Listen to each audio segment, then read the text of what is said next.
നമസ്കാരം. മറ്റൊരു പുതിയ വീഡിയോയിലേക്ക് എല്ലാവർക്കും സ്വാഗതം.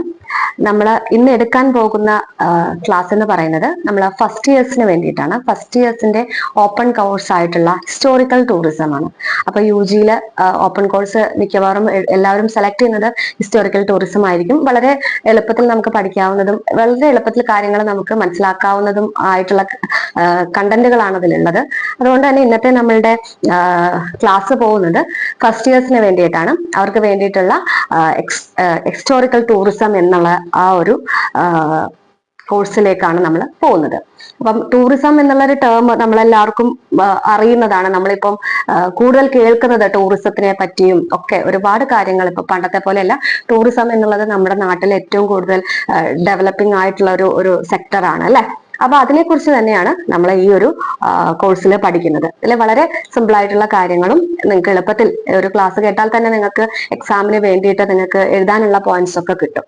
നിങ്ങളൊന്ന് ശ്രദ്ധയോടെ ഇരുന്ന് കഴിഞ്ഞാൽ തന്നെ അത് നമുക്ക് പെട്ടെന്ന് മനസ്സിലാക്കാം. നമ്മൾ ക്ലാസ്സിലേക്ക് പോവുകയാണ്.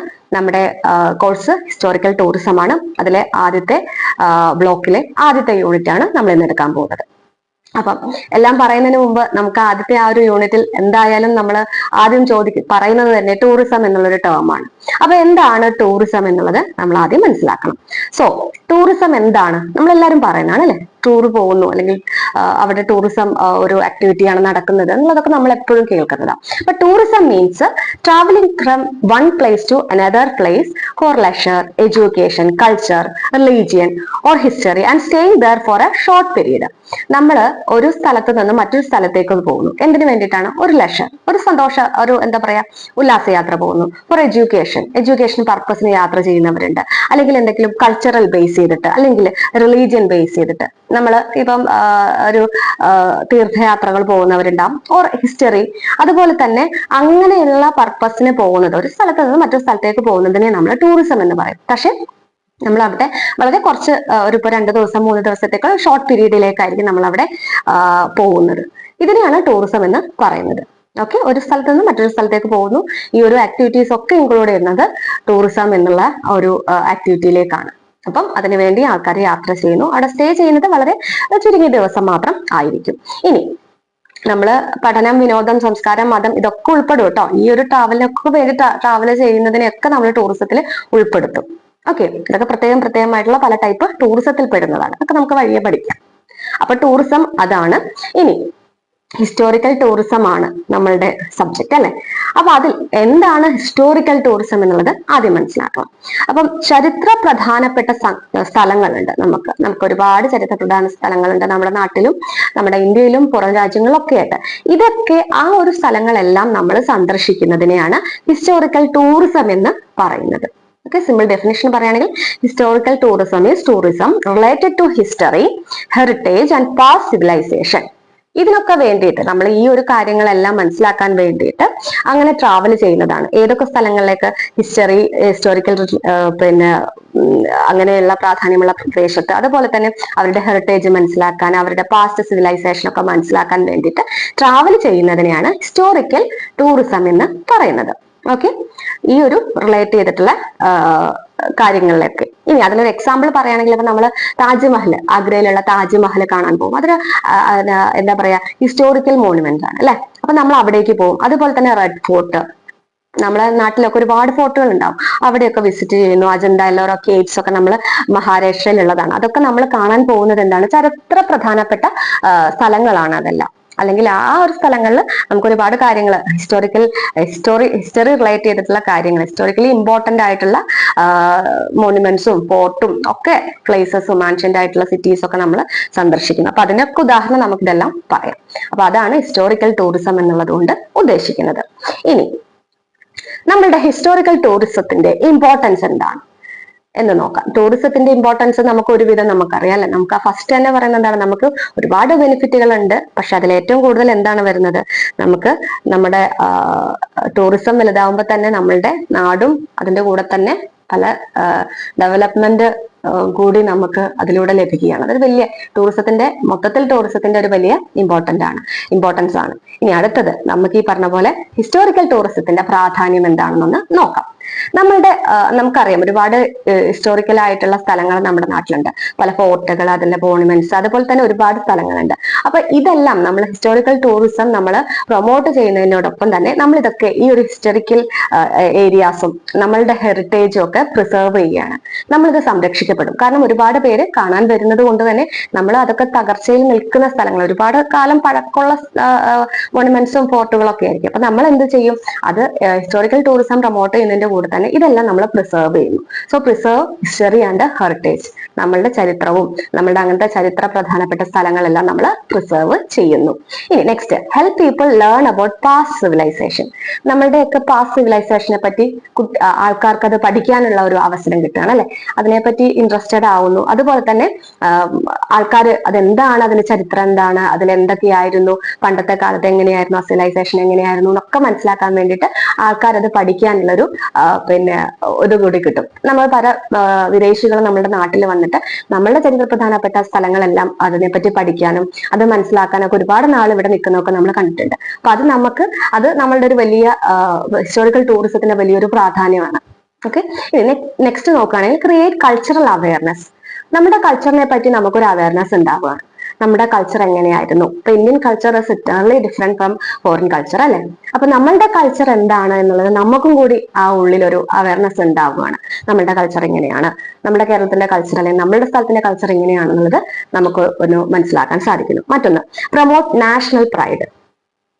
അത് നമ്മളുടെ ടൂറിസത്തിലുള്ളതാണ്. നമ്മുടെ ടൂറിസത്തില്, ഇന്ത്യൻ ടൂറിസത്തിലാണെങ്കിൽ നമ്മുടെ ഇന്ത്യൻ ടൂറിസത്തിൽ ഇപ്പൊ ആഗ്ര എന്ന് പറയുന്നത് താജ്മഹൽ, ആഗ്രയിലെ താജ്മഹൽ എന്ന് പറയുന്നത് നമ്മളുടെ വലിയ ലോകമെമ്പാടുമുള്ള ആൾക്കാർക്ക് അറിയുന്നതാണ് അല്ലെ. അപ്പൊ നമ്മളുടെ എവിടെയാണ് താജ്മഹൽ എന്ന് പറയുന്നത്, ഇന്ത്യയിലാണ്. അത് നമ്മളുടെ നാഷനൊരു വലിയൊരു അഭിമാനമാണ്. അപ്പൊ അത് നമ്മൾ മാക്സിമം പ്രൊമോട്ട് ചെയ്യണം. നമ്മുടെ നാട്ടിലെ തന്നെ പല ഹിസ്റ്റോറിക്കൽ ആയിട്ടുള്ള സ്ഥലങ്ങളും കൊട്ടാരങ്ങളും മറ്റുമൊക്കെ കാണുമ്പോൾ നമ്മളെ നേഷനെ തന്നെ അത് പ്രൊമോട്ട് ചെയ്യുകയാണ്, ഒരു പ്രൈഡ് ഉണ്ടാവുകയാണ്. ഇനി അട്രാക്ട് ഫോറിൻ ടൂറിസ്റ്റ്. ഒബിയസ്ലി നമ്മൾ ഒരുപാട് നമ്മുടെ ഇന്റർനാഷണൽ ടൂറിസ്റ്റുകളെ, ഫോറിൻ ടൂറിസ്റ്റുകളെ അട്രാക്ട് ചെയ്യിക്കുന്നുണ്ട്. അവരിവിടെ വരുമ്പോഴാണ് നമ്മളുടെ ഈ പറഞ്ഞ പോലെ വരുമാനം കൂടുതൽ കിട്ടുന്നതും നമുക്ക് കൂടുതൽ അതിൽ നിന്നും കുറച്ചുകൂടി ഈ ഒരു ടൂറിസത്തിൽ നിന്നും നമുക്ക് വളരാനും സാധിക്കുന്നുണ്ട്. അപ്പോൾ ഒബിയസ്ലി ടൂറിസം അട്രാക്ട് ചെയ്യിക്കുന്ന ഒരുപാട് ഫോറിനേഴ്സിനെ. ഓക്കെ, അപ്പൊ ഇത്രയുമാണ് ഹിസ്റ്റോറിക്കൽ ടൂറിസത്തിന്റെ ഇമ്പോർട്ടൻസ്. ഇനി നമ്മൾ വേറൊരു ഇമ്പോർട്ടന്റ് കാര്യം എന്നാൽ ടൂറിസം എന്ന് പറയുന്നത് നമ്മുടെ ഇപ്പൊ വരുന്ന തലമുറകൾക്കൊന്നും ടൂറിസം ഹിസ്റ്ററി നമുക്കൊന്നും അറിയില്ല അല്ലെ. പഴയ കാലം എങ്ങനെയായിരുന്നു, പാസ്റ്റ് സിവിലൈസേഷൻ ഒക്കെ. അപ്പൊ നമ്മളുടെ ഇത് സംരക്ഷിക്കുന്നതിനോടൊപ്പം തന്നെ നമ്മുടെ തലമുറയ്ക്കും കൂടി, വരുന്ന തലമുറയ്ക്കും കൂടി അത് പരിചയപ്പെടുത്തി കൊടുക്കാൻ കൂടി സാധിക്കുന്നുള്ളത് വലിയൊരു ഇമ്പോർട്ടൻസ് ആണ് കേട്ടോ. അതുകൂടി മനസ്സിലാക്കാം. ഇനി ടൈപ്സ് ഓഫ് ടൂറിസം നമ്മൾ നേരത്തെ പറഞ്ഞിരുന്നു അല്ലെ, ഒരുപാട് ടൈപ്സ് ഓഫ് ടൂറിസം ഉണ്ടെന്ന് ഞാൻ പറഞ്ഞത്. അത് ഏതൊക്കെയാണെന്ന് നോക്കാം. First one, historical tourism. നമ്മളതിപ്പം വിശദമായി പറഞ്ഞു. നെക്സ്റ്റ് ഒന്ന്, അതിൽ നമ്മൾ എന്താണ് ഹിസ്റ്റോറിക്കൽ ടൂറിസം എന്ന് പറയുന്നത് visit historical monuments and heritage sites എന്നുള്ളതാണ് ഹിസ്റ്റോറിക്കൽ ടൂറിസത്തിൽ വരുന്നത്. Next one, cultural tourism. Cultural tourism എന്ന് പറഞ്ഞാൽ നമ്മളെ കൾച്ചർ, അത് ലൈക്ക് നമ്മുടെ ആർട്ട് ഫോംസ് ഉണ്ടാവുമല്ലോ, ഡാൻസ്, ഫെസ്റ്റിവൽസ്, ട്രഡീഷൻസ്, നമുക്ക് കുസീൻസ്, ഇതൊക്കെ എൻജോയ് ചെയ്യാൻ വരുന്നവരെ അല്ലെങ്കിൽ അതിന് വേണ്ടിയിട്ട് ആൾക്കാർ വരുന്നതിനെയാണ് കൾച്ചറൽ ടൂറിസം എന്ന് പറയുന്നത്. നമ്മുടെ ഡാൻസ് ആവാം, കൾച്ചറൽ ഫോംസ് ഉണ്ടല്ലോ, കൾച്ചറൽ ഡാൻസ് ഫോംസ് ഉണ്ടാവാം, ഫെസ്റ്റിവൽസ് നമുക്കറിയാം, തൃശ്ശൂർ പൂരം കാണാൻ, കുംഭമേള കാണാൻ, ഇതൊക്കെ ആൾക്കാർ കാണാൻ വരുന്നതിനൊക്കെ നമുക്ക് കൾച്ചറൽ ടൂറിസത്തിന്റെ അണ്ടറിൽ വരും. ഇനി നമ്മുടെ ആർട്സ് ഫോംസ് പഠിക്കാൻ, കഥകളി അങ്ങനെയൊക്കെയുള്ള കാര്യങ്ങളൊക്കെ പഠിക്കാൻ നമുക്കറിയാം കലാമണ്ഡലത്തിലൊക്കെ വിദേശികളൊക്കെ വരുന്നുണ്ട്. അതൊക്കെ നമ്മുടെ കൾച്ചറൽ ടൂറിസത്തിൽ വരും കേട്ടോ.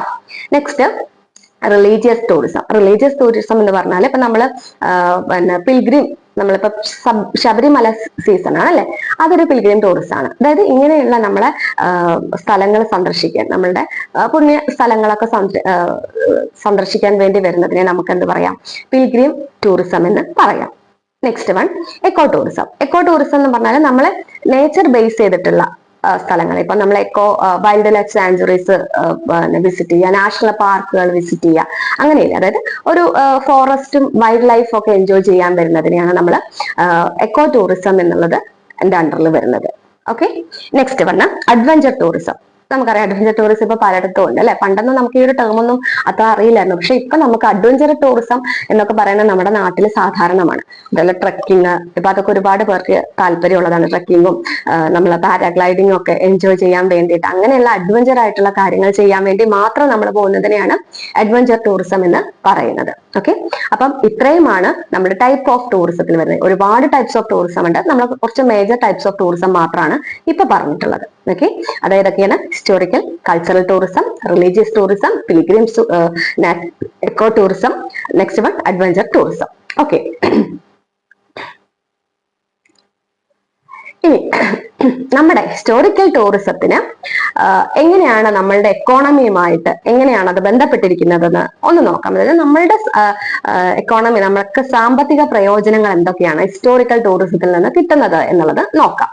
ഇപ്പൊ നമ്മൾക്ക് അറിയാം, ഒരു ഹിസ്റ്റോറിക്കൽ ടൂറിസത്തിന്റെ ഒരു ബ്രാഞ്ച് ആയിട്ട് നമ്മുടെ കൾച്ചർ ടൂറിസവും അതുപോലെ എന്താ പറയാ ഈ നമ്മളുടെ ആർക്കിടെക്ചറലായിട്ടും ഹെറിറ്റേജ് സൈറ്റ്സും ഇവന്റ്സും ഒക്കെ, പാസ്റ്റ് ഇവന്റ്സും അതൊക്കെയാണ് ഫോക്കസ് ചെയ്യുന്നത് മെയിൻലി ഹിസ്റ്റോറിക്കൽ ടൂറിസത്തിൽ. അപ്പൊ അതിൽ തന്നെ നമ്മളുടെ എക്കോണമിയെ എങ്ങനെ, അത് എക്കോണമിക്കൽ ഡെവലപ്മെന്റിൽ എങ്ങനെയാണ് വരുന്നത് എന്നുള്ളതൊന്ന് നമുക്ക് നോക്കാം. അപ്പം നമ്മുടെ എക്കോണമിക് ബെനിഫിറ്റ് എന്ന് പറഞ്ഞാൽ മെയിൻ വരുന്നത് നമുക്ക് എംപ്ലോയ്മെന്റ് ഓപ്പർച്യൂണിറ്റീസ് വളരെ കൂടും അല്ലെ.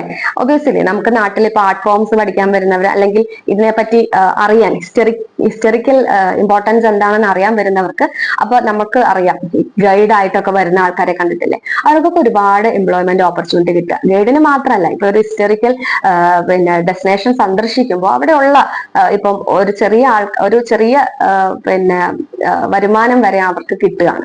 ഒരുപാട് എംപ്ലോയ്മെന്റ് ഓപ്പർച്യൂണിറ്റീസ് അവിടെ ക്രിയേറ്റ് ചെയ്യുന്നുണ്ട്, ഹിസ്റ്റോറിക്കൽ ടൂറിസത്തിൽ മാത്രമല്ല എല്ലാ ടൂറിസത്തിലും. മറ്റൊന്ന് നമ്മൾ ഹോട്ടലൊക്കെ നമുക്ക് അതിൽ പെടുത്താം കേട്ടോ. ഇനി ഗവൺമെന്റ് റവന്യൂ നമുക്ക് ഇൻക്രീസ് ചെയ്യാണ് അല്ലെ. അപ്പൊ നമ്മൾ ഈ ഒരു സ്ഥലങ്ങളിലെല്ലാം പോകുമ്പോൾ സന്ദർശന ഫീസ് വേണ്ടി വരും, അതുപോലെ ടാക്സ് ഒക്കെ അടയ്ക്കേണ്ടി വരും ഫോറിൻ ടൂറിസ്റ്റ് വരുമ്പോൾ. അപ്പൊ അതൊക്കെ നമുക്ക് ഗവൺമെന്റിലേക്ക് ഒരു റവന്യൂ കിട്ടുന്നുണ്ട്. അങ്ങനെ അത് ഒരു ഇൻക്രീസ് ചെയ്യുന്നുണ്ട് ഗവൺമെന്റിന്റെ റവന്യൂ. മറ്റൊന്ന് സപ്പോർട്ട് ലോക്കൽ ബിസിനസ്. ലൈക്ക് നമ്മളൊരു സ്ഥലത്ത് പോയി കഴിഞ്ഞാൽ നമുക്കറിയാം ഒരുപാട് ചെറിയ ചെറിയ ഹാൻഡിക്രാഫ്റ്റ്സ്, അതുപോലെ തന്നെ അവിടുത്തെ എന്തെങ്കിലും സുവനീയേഴ്സ് ഒക്കെ വിൽക്കുന്ന ലോക്കൽസിനെ കാണാം. അപ്പൊ ആ ഒരു ഏരിയയില് പിന്നെ ലോക്കൽ ബിസിനസ് സപ്പോർട്ട് ചെയ്യുന്നുണ്ട്. മറ്റൊന്ന് എൻകറേജ് ഇൻഫ്രാസ്ട്രക്ചർ ഡെവലപ്മെന്റ്. നമ്മളിപ്പോ ഒരു ടൂറിസം, ഒരു സ്ഥലത്ത് ടൂറിസം നമ്മൾ ഡെവലപ്പ് ചെയ്ത് വരുമ്പോൾ, ഇപ്പൊ ഇങ്ങനെ ഒരു ഫോർട്ട് നമ്മളത് ഡെവലപ്പ് ചെയ്ത് അവിടെ ടൂറിസം വരുമ്പോൾ അതിന് ചുറ്റുപാടുമുള്ള ഇൻഫ്രാസ്ട്രക്ചർ ഫെസിലിറ്റീസ് അവിടെ ഡെവലപ്പ് ചെയ്യണം. കാരണം കൂടുതൽ ടൂറിസ്റ്റുകളെ ആകർഷിക്കാൻ അത് നിർബന്ധമാണ്. അപ്പൊ നമ്മൾ അവിടെ ഇൻഫ്രാസ്ട്രക്ചർ ഫെസിലിറ്റീസ്, ഇപ്പം വാഹന സൗകര്യങ്ങളോ അല്ലെങ്കിൽ അക്കോമഡേഷൻ സൗകര്യങ്ങളോ, അവർക്ക് റെസ്റ്റോറൻറ്റ്സ്, ഇങ്ങനെയുള്ള ബേസിക് ആയിട്ടുള്ള ഇൻഫ്രാസ്ട്രക്ചർ എല്ലാം അവിടെ വരുന്നു. അപ്പൊ ഇതൊക്കെയാണ് ഒരു ഹിസ്റ്റോറിക്കൽ ടൂറിസം ഒരു എക്കോണമിയെ നമുക്ക് കൂടുതൽ എന്താ പറയാ ഹെൽപ്പ് ചെയ്യുന്നത്. ഈ ഒരു കാര്യങ്ങളൊക്കെ കൊണ്ട് നമ്മുടെ എക്കോണമിക്ക് നല്ല ഹെൽപ്ഫുൾ ആണ് ഹിസ്റ്റോറിക്കൽ ടൂറിസം നമ്മുടെ നാട്ടിൽ വളരുന്നത് കൊണ്ട് എന്നുള്ളത് മനസ്സിലാക്കുക. ഇനി എങ്ങനെയാണ് ഹിസ്റ്റോറിക്കൽ ടൂറിസത്തിന്റെ നമ്മളെ ഒരു ഇമ്പാക്ട് എന്തൊക്കെയാണ് എന്ന് നോക്കാം. ഹിസ്റ്റോറിക്കൽ ടൂറിസത്തിന്റെ ഇമ്പാക്ട്, അതായത് എന്തൊക്കെ ഫലങ്ങളാണ് നമുക്ക് ഉണ്ടാവുന്നത്. നല്ല പോസിറ്റീവ് കാര്യങ്ങളുണ്ട് കേട്ടോ, പോസിറ്റീവ് കാര്യങ്ങളും ഉണ്ട്. ഒരു കാര്യം വരുമ്പോൾ, ഇമ്പാക്ട് വരുമ്പോൾ പോസിറ്റീവും ഉണ്ട് നെഗറ്റീവും ഉണ്ട്, എല്ലാ കാര്യത്തിലും ഉണ്ടല്ലോ. അതുപോലെ തന്നെയാണ് ഹിസ്റ്റോറിക്കൽ ടൂറിസം വരുമ്പോൾ ആദ്യത്തെ പോസിറ്റീവ് ആയിട്ടുള്ള ഇമ്പാക്ട്സ് എന്തൊക്കെയാണെന്ന് നോക്കാം. പോസിറ്റീവ് ഇമ്പാക്ട്സ് എന്ന് പറയുമ്പോൾ നമ്മുടെ മോണുമെന്റ്സ്, നമ്മൾ നേരത്തെ പറഞ്ഞ ഈ ഒരു മോണുമെന്റ്സ് എല്ലാം നമ്മുടെ അവർ കൺസേർവ് ചെയ്ത് പോവുകയാണ്, നമ്മൾ പ്രൊട്ടക്ട് ചെയ്യും അല്ലെ. അതിന് കാലാകാലം അവിടെ നിൽക്കാനും ആൾക്കാർക്ക് അത് കാണാനും വേണ്ടിയിട്ടൊക്കെ നമ്മൾ അതെന്തായാലും പ്രൊട്ടക്ട് ചെയ്ത് കൊണ്ടിരിക്കും. മറ്റൊന്ന് കൾച്ചറൽ എക്സ്ചേഞ്ച്. നമ്മളുടെ കൾച്ചർ, ഇപ്പൊ വിദേശികൾ നമ്മുടെ കൾച്ചർ പഠിക്കാൻ വരുന്നുണ്ട്. അപ്പൊ നമ്മളുടെ കൾച്ചർ അവിടെ ഒരു എക്സ്ചേഞ്ച് ചെയ്യപ്പെടുകയാണ്. അത് നല്ല കാര്യമാണ്. നമ്മൾ നല്ല കാര്യങ്ങൾ അവരെ നമ്മൾ പഠിപ്പിക്കുന്നു എന്നത്, കൾച്ചർ പഠിപ്പിക്കുന്നു എന്നുള്ളത് വളരെ നല്ലൊരു കാര്യമാണ്. മറ്റൊന്ന് ജോബ് ക്രിയേഷൻ. ഒരുപാട് ജോബ് ഓപ്പർച്യൂണിറ്റീസ് വരുന്നുണ്ട് ലോക്കൽ പീപ്പിൾസിനും, അതുപോലെ തന്നെ മറ്റ് പല മേഖലകളിലും, എല്ലാ മേഖലകളിലും അക്കോമഡേഷൻ ആവട്ടെ, മറ്റ് നമ്മളെ ഒരു ലോക്കൽ ബിസിനസ്സുകാർക്കാവട്ടെ, എല്ലാവർക്കും നമ്മൾ ഒരുപാട് ജോബ് ഓപ്പർച്യൂണിറ്റീസ് ക്രിയേറ്റ് ചെയ്യുന്നുണ്ട്. മറ്റൊന്ന് അവയർനെസ് ഓഫ് ഹിസ്റ്ററി. നമ്മളുടെ ഹിസ്റ്ററിയെ പറ്റി നമുക്കൊരു അവയർനെസ് ഉണ്ടാവും. നമ്മുടെ പാസ്റ്റ് സിവിലൈസേഷനെ പറ്റിയും മറ്റു കാര്യങ്ങളെല്ലാം നമുക്ക് ഡീറ്റെയിൽ ആയിട്ടൊരു അവയർനെസ് നമുക്ക് അവിടെ ഉണ്ടാവുകയാണ്. ഇനി ഇതിലൊക്കെ ഒരു നെഗറ്റീവ് ഇമ്പാക്ട് തീർച്ചയായിട്ടും ഉണ്ടാവും. അപ്പൊ ഹിസ്റ്റോറിക്കൽ ടൂറിസത്തിന്റെ നെഗറ്റീവ് ഇമ്പാക്ട് നോക്കുകയാണെങ്കിൽ over crowding at heritage time. നമുക്കറിയാം, നമ്മളിപ്പോ എല്ലാ സ്ഥലങ്ങളിൽ പോലും ഒരുപാട് ക്രൗഡാണ് അല്ലെ. ഭയങ്കര തിരക്കാണ്. അപ്പൊ തിരക്കാവുമ്പോൾ തന്നെ അവിടുത്തെ അതിന്റെ ഒരു ഏറ്റവും പഴയ ഒരു നിർമ്മിതിയൊക്കെ ആയിരിക്കും. അപ്പൊ അതിന് പലരും പല ആൾക്കാരാണ് വരുന്നത്. ചിലവരതിനെ പല രീതിയിലും എന്താ പറയാ നശിപ്പിക്കാൻ ശ്രമിക്കും. അതൊക്കെ നമുക്കൊരു നെഗറ്റീവ് ആയിട്ടുള്ള കാര്യങ്ങൾ. ഓവർ ക്രൗഡ് വരുമ്പോൾ ആ ഒരു ഏരിയ, ആ ഒരു ടൂറിസം റിലേറ്റ് ചെയ്തിട്ടുള്ള ഏരിയയിലേക്കൊക്കെ ഒരു നെഗറ്റീവ് ആയിട്ടുള്ള കടന്നുകയറ്റം ഉണ്ടാവുന്നു എന്നുള്ളത് അതൊരു നെഗറ്റീവ് ആയിട്ടുള്ള കാര്യമാണ്. മറ്റൊന്ന്, ഡാമേജ് ടു മോണുമെന്റ്സ്. നമുക്കറിയാം പല സ്ഥലങ്ങളിൽ പോകുമ്പോൾ ആൾക്കാർക്കൊരു ഇതാണ്, ഒരു ഡാമേജ് ചെയ്ത് വെക്കുക എന്ന് പറയുന്നത്. ചിലർക്ക് അങ്ങനത്തെ ഒരു സ്വഭാവമുണ്ട്. അപ്പൊ നമ്മുടെ ഈ പ്രിസർവ് ചെയ്യുന്ന ഏരിയാസ് എല്ലാം ചില ആൾക്കാർ അതെന്താ പറയാ ഡാമേജ് വരുത്താൻ സാധ്യതയുണ്ട്. മറ്റൊന്ന്, പൊല്യൂഷൻ. എല്ലാ പൊല്യൂഷനും അവിടെ വരും. പലരും വേസ്റ്റ് പ്രോപ്പർ രീതിയിൽ അത് കളയാത്തത്, അല്ലെങ്കിൽ അവിടെ എന്തൊക്കെ ആണോ അവർ പൊല്യൂട്ട് ചെയ്യാൻ പറ്റുന്നതൊക്കെ പൊല്യൂട്ട് ചെയ്യുന്ന ഓവർ ക്രൗഡ് കൊണ്ട് പൊല്യൂഷൻ കൂടുതൽ സംഭവിക്കാം. അതുപോലെ തന്നെ കൊമേഴ്ഷ്യലൈസേഷൻ ഓഫ് കൾച്ചർ. നമ്മുടെ കൾച്ചർ വെറും ഒരു എന്താ പറയുക വാണിജ്യം അതിന് വേണ്ടിയിട്ട് മാത്രം അങ്ങനെ ഒരു രീതിയിലാക്കും. അപ്പൊ നമുക്ക് തന്നെ അറിയാം പലരും പഠിക്കാനൊക്കെ വരുന്നത് പ്രോപ്പർ ആയിട്ടുള്ള കാര്യങ്ങളായിരിക്കില്ല. ഇപ്പം കലാമണ്ഡലത്തിൽ വന്ന് പഠിക്കുന്നത് പ്രോപ്പർ ആയിട്ടുള്ള ഇതിൽ നിന്നാണോ കിട്ടുന്നത്? അല്ല, ചിലർക്കൊക്കെ പറ്റിക്കപ്പെടാറുണ്ട്. അപ്പൊ വെറും ഒരു കൊമേഴ്ഷ്യൽ പർപ്പസിന് വേണ്ടി മാത്രമായിരിക്കും നമ്മളെ കൾച്ചർ അവരവിടെ യൂസ് ചെയ്യുന്നത്. അപ്പൊ അതൊരു നെഗറ്റീവാണ്. ഹിസ്റ്റോറിക്കൽ ടൂറിസത്തിന്റെ ഒരു നെഗറ്റീവാണ്. മിക്ക ടൂറിസത്തിനും ഈ ഒരു നെഗറ്റീവ് ഉണ്ട് കേട്ടോ. ഇതും പല ടൂറിസത്തിനും ഈ ഒരു നെഗറ്റീവും പോസിറ്റീവും തന്നെ ഉണ്ട്. ഇനി അപ്പൊ നമ്മളൊരു ഇത്രയുമാണ് ഈ ഒരു ഹിസ്റ്റോറിക്കൽ ടൂറിസം എന്നുള്ള ഇതിലെ ആ ഒരു ഫസ്റ്റ് യൂണിറ്റുള്ള വളരെ ചെറിയൊരു യൂണിറ്റ് ആയിരുന്നു. ഇനി പറയുകയാണെങ്കിൽ പ്രോപ്പർ പ്ലാനിങ്ങും ഒക്കെ ഉണ്ടെങ്കിൽ മാത്രമേ നമുക്ക് ഈ ഒരു നെഗറ്റീവ് കാര്യങ്ങളൊക്കെ നെഗറ്റീവ് ഇമ്പാക്റ്റ് മാറ്റിയിട്ട് നമുക്ക് കൂടുതൽ മുന്നോട്ട് പോകാൻ പറ്റുള്ളൂ. ഹിസ്റ്റോറിക്കൽ മാത്രമല്ല, ഏത് ടൂറിസത്തിലാണെങ്കിലും. അപ്പൊ നമ്മൾ ഹിസ്റ്റോറിക്കലി നമ്മളെ കാര്യങ്ങളെല്ലാം നമുക്ക് പ്രൊട്ടക്ട് ചെയ്ത് പോവാനും നമ്മുടെ നാട്ടിൽ ഏറ്റവും കൂടുതൽ ജോബ് ഓപ്പർച്യൂണിറ്റീസും അതുപോലെ തന്നെ നമുക്ക് ഇൻഫ്രാസ്ട്രക്ചർ ഡെവലപ്മെന്റ് ഒക്കെ ഉണ്ടാക്കാനൊക്കെ ഹിസ്റ്റോറിക്കൽ ടൂറിസം നമുക്ക് ഹെൽപ്ഫുൾ ആവുന്നുണ്ട്. But at the same time നമുക്ക് നെഗറ്റീവായിട്ട് ഒരുപാട് ഇമ്പാക്റ്റുകളും വരുന്നുണ്ട് എന്നുള്ളത് മനസ്സിലാക്കാം. അപ്പൊ നമ്മൾ ഈ ഒരു യൂണിറ്റിൽ പഠിച്ചത് ടൂറിസം എന്താണ്, ഹിസ്റ്റോറിക്കൽ ടൂറിസം എന്താണ്, ഹിസ്റ്റോറിക്കൽ ടൂറിസത്തിന്റെ ഇമ്പോർട്ടൻസ്, ഹിസ്റ്റോറിക്കൽ ടൂറിസത്തിന്റെ ടൈപ്സ് ഓഫ് ടൂറിസം നമ്മൾ പഠിച്ചു, മേജർ ടൈപ്പ് ഓഫ് ടൂറിസം. പിന്നെ അതുപോലെ തന്നെ ഹിസ്റ്റോറിക്കൽ ടൂറിസം എങ്ങനെയാണ് നമ്മളെ എക്കോണമിയെ സപ്പോർട്ട് ചെയ്യുന്നത്, അതിന്റെ ഇമ്പാക്ട്സ് ലൈക്ക് പോസിറ്റീവും നെഗറ്റീവുമായിട്ടുള്ള ഇമ്പാക്ട്സും നമ്മൾ പഠിച്ചിട്ടുണ്ട്. ഓക്കെ, അപ്പം ഇത്രയുമാണ് നമ്മൾ മേജർ കാര്യങ്ങൾ മാത്രമേ സംസാരിച്ചിട്ടുള്ളൂ യൂണിറ്റിലെ. കാരണം നമുക്ക് ലിമിറ്റഡ് സമയമേ ഉള്ളൂ. അതുകൊണ്ട് അപ്പൊ നമുക്ക് ഇനി വരുന്ന ക്ലാസ്സുകളിൽ നമുക്ക് വളരെ പെട്ടെന്ന് എടുത്തു പോകേണ്ടതുണ്ട്. കാരണം എക്സാംസ് ഒക്കെ ഇപ്പോൾ ഓൾമോസ്റ്റ് തേർഡ് സെമ്മുകാർക്കും ഫിഫ്ത്ത് സെമ്മുകാർക്കും ഒക്കെ എക്സാംസ് ഓൾറെഡി അനൗൺസ് ചെയ്തിട്ടുണ്ട്. അപ്പൊ നമുക്കും എന്തായാലും എക്സ്പെക്ട് ചെയ്യാം. അപ്പൊ അതുകൊണ്ട് തന്നെ വേഗം തീർക്കേണ്ടത് കൊണ്ടും നമുക്ക് അടുത്ത യൂണിറ്റുകളിൽ വരുന്ന ക്ലാസ്സുകളിൽ അടുത്ത യൂണിറ്റുകളൊക്കെ നമുക്ക് വളരെ പെട്ടെന്ന് ഡിസ്കസ് ചെയ്ത് പോവാം. അപ്പൊ നമുക്ക് അടുത്തൊരു ക്ലാസ് കാണുന്നത് വരെ എല്ലാവർക്കും നന്ദി, നമസ്കാരം.